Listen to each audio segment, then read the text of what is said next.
নমস্কার বন্ধুরা, আজ যে উদ্ভিদটির পাশে আমি দাঁড়িয়ে রয়েছি, এই যে পুকুরের ধারে দেখুন বিশাল জায়গা জুড়ে রয়েছে।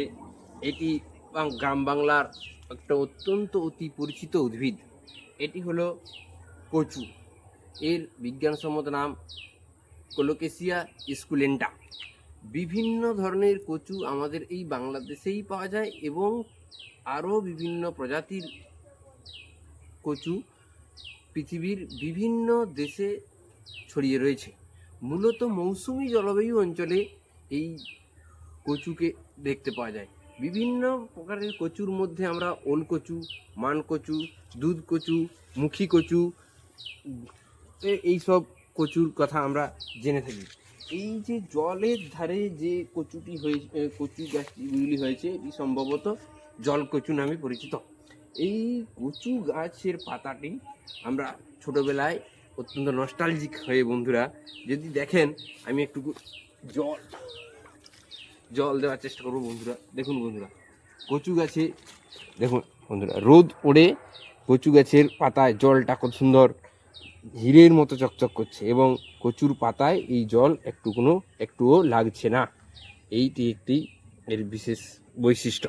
হ্যাঁ, কচু পাতা আমরা বৃষ্টির দিনে ছোটোবেলায় কচুর পাতা মাথায় দিয়ে বৃষ্টি আটকানোর অনেক চেষ্টা করেছি এবং বৃষ্টি মুখর দিনে কচু পাতা মাথায় দিয়ে আমাদের চারিদিকে ঘুরে বেরিয়েছি।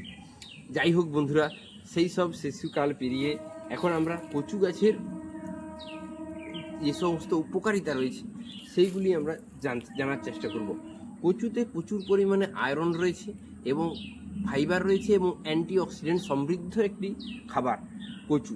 এর কচুর পাতা শাক খাওয়া যায়, কচুর এই ডাঁটাটি এটিও খাওয়ার যোগ্য এবং কচুর লতি খাওয়া যায় এবং কচুর মূলত কন্দতেও সবজি হিসেবে খাওয়া যায়।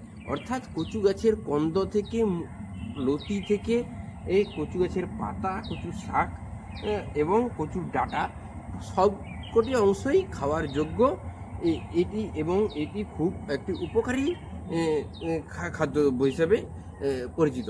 এতে প্রচুর পরিমাণে ফাইবার থাকায় এটি ওজন কমাতে সাহায্য করে এবং কম ক্যালোরিযুক্ত হওয়ায় এটি ওজন কমাতে সাহায্য করে এবং প্রচুর পরিমাণে অ্যান্টিঅক্সিডেন্ট থাকায় এটি অত্যন্ত উপকারী একটি সবজি হিসাবে পরিচিত। এছাড়া বন্ধুরা, এতে প্রচুর পরিমাণে আয়রন রয়েছে এবং ভিটামিনে সমৃদ্ধ। উচ্চ রক্তচাপ নিয়ন্ত্রণে এটি কাজ করে। উচ্চ অ্যান্টিঅক্সিডেন্ট গুণের কারণে এটি রোগ প্রতিরোধ ক্ষমতা বাড়াতেও সাহায্য করে।